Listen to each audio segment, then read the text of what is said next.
Hi, my name is Kavita Kalsi. I'm here in Brussels at the European Development Days, and I'm talking to Eloise Todd, who is the Brussels Director of the One campaign.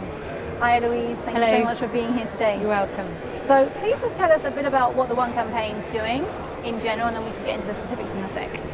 So the One campaign is a global advocacy and campaigning organisation with nearly 4 million members worldwide. Okay. And we work with our members to campaign and get governments to change policy on both aid and non-aid issues. And we also work behind the scenes closely with government to make that change happen. Okay, great. And I hear that you have a new campaign coming out in the next few days, so maybe you can talk a bit about that. We do. It's a very exciting campaign, we think, called stashthecash.com. Okay. Please look it up.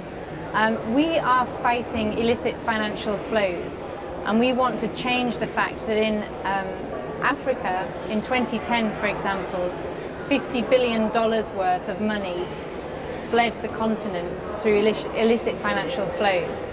And globally, 70% of all corruption cases use anonymous companies whose owners we don't know at all. So a big way of tackling these illicit financial flows is to know who owns and controls these dodgy companies. Right.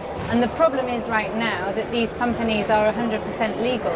So anyone can set up a company that might be used for money laundering or to hide the proceeds of crimes, or for basically hiding tax profits. And we don't know, we can't follow the money, we don't know who owns those companies. So we want to see that change.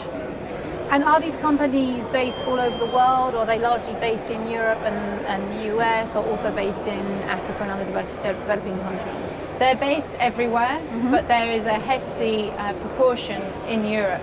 Because we can't follow the money, we don't have as many exact figures as we'd like.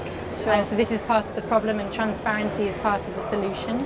Okay. So what we're calling for is for this, there's an EU process right now on the anti-money laundering directive, and we want to push MEPs in the European Parliament and also EU member states to make a firm commitment that they will make publicly available information on who owns companies and trusts.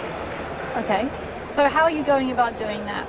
So we are raising attention by spreading the news of our spoof company, Stash the Cash, which offers drug barons and arms dealers and people traffickers a way to hide their money. We did that by leafleting on our spoof company the day that European finance ministers were meeting outside their building. We'll be present at relevant committee meetings in the European Parliament, raising attention, and we'll be working with our membership across Europe to highlight this issue to MEPs and other decision makers. Great. And we're working behind the scenes to try and get the right amendments in place to make sure that the information we need is definitely publicly available. Great. And so people watching this video can actually go to your website and check out this spoof company. Yes. Sounds quite very important, but also quite fun as well for people to kind of get involved in this. Stashthecash.com, and there's a link to our petition, which has over 50,000 signatures already. And momentum is building. The UK government has already committed to making information on the beneficial owners of companies available publicly, and the French government has committed to making beneficial owners of companies and trusts available. So some big governments are moving, there's more to do. We need the Parliament to move, but things are moving in the right direction, so it's a great campaign to be a part of. Definitely. And what do you think would be the next steps if this all goes through and we get this public information available? What would be the next step to really try and make sure that this potential money laundering is actually decreased? What do you see for the One campaign or for other organisations doing work like you do? I think more broadly in the development community, we need to work to ensure that any information that's publicly available is available in an open data format, in comparable formats across countries, so that whether you're in Ghana or whether you're in London, you'll be able to cross-check this information. Citizens, civil society, and also authorities will have access to this kind of information to help link the dots, follow the money, and recover illicit financial flows that could be better invested by governments in essential services on the ground in developing countries. Right, definitely.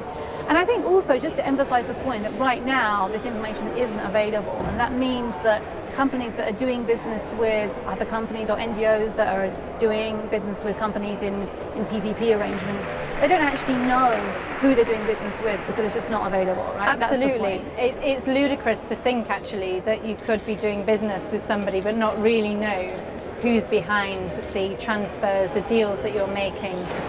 So I think we'll all benefit as NGOs, organisations and ordinary citizens from having this information in the public domain, and it just happens to have a huge bonus for the developing world if we're able to use the information in the right way, and if we follow through and make sure that the data is available in the right formats. Yeah, definitely. Great. Well, thank you so much. Thank you. Do check out stashthecash.com and enjoy that, getting involved in that campaign. Thank you. Thanks.